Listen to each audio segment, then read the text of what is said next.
Сәлем баршаңызға, ана мен бала каналыма қош келдіңіздер. Бүгін біз каркадені дұрыс дайындауды үйренеміз.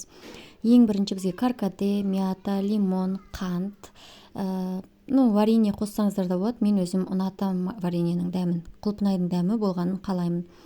Осылай суды қайнатып қоямыз. Салқын су қойып, оны қайнағанша күтеміз. Мен көбірек жасағандықтан көп ыдысқа көбірек су құйдым. Сіз кішірек ыдысқа азғантай су құйсаңыз болады. Айтпақшы, менің каналыма жазылуды ұмытпаңыздар. Мен бұл жерде тек қана дастарханға байланысты, асханаға, аспаздыққа байланысты емес, денсаулыққа, ана мен баланың күтімі, психология, бала психологиясы, отбасы психологиясы жайлы да айтамын. Негізгі мамандығым отбасы психологы, перинатальный психолог және консультантпын. Сондықтан да бұл жерде тек қана осындай аспаздық емес, психология, тәрбие, бала тәрбиесі, ана мен бала, ана мен әйел мен күйеу қарым-қатынасы жайлы да айтатын боламын. Осылай қайнағаннан кейін миятаны салдым. Сосын қантты жаңағы өзім дәмін беру үшін, құлпынайдың дәмін беру үшін құлпынайдың вареньесін, сиробын салдым. Міне құлпынайдан да салдым. Каналыма тіркелуді ұмытпаңыздар, таратыңыздар. Каркадені дұрыс дайындауды көбісі білмейді. Көбісі көбірек қайнатып қояды, дәмін бұзып алады. Бұның балғын дәмі дұрыс қайнатқан кезде ғана шығады. Дұрыс сусын дұрыс қайнатқан кезде шығады.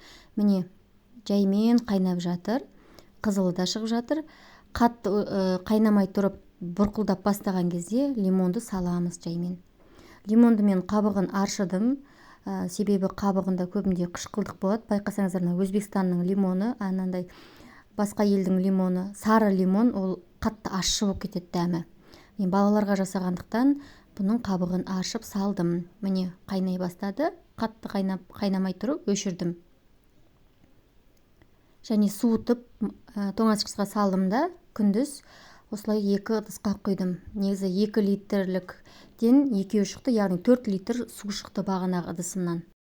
Жаз мезгілінде аптасына 2 рет, 3 рет балаларға осылай жасап берсеңіз болады. Құрамында С витамині өте көп каркаденің. Каркаденің қан қысымына да пайдасы өте жақсы. Жүрек ауыратындарға, жаңағыдай холестерині көбірек адамдарға да бұл өте пайдалы.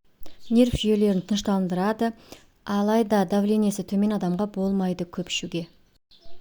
Салқындатып ішіңіздер, каналыма жазылыңыздар, тағы да айтайын, және таратыңыз, дұрыс қайнатуды үйренсін. Сау болыңыздар, ауырмаңыздар.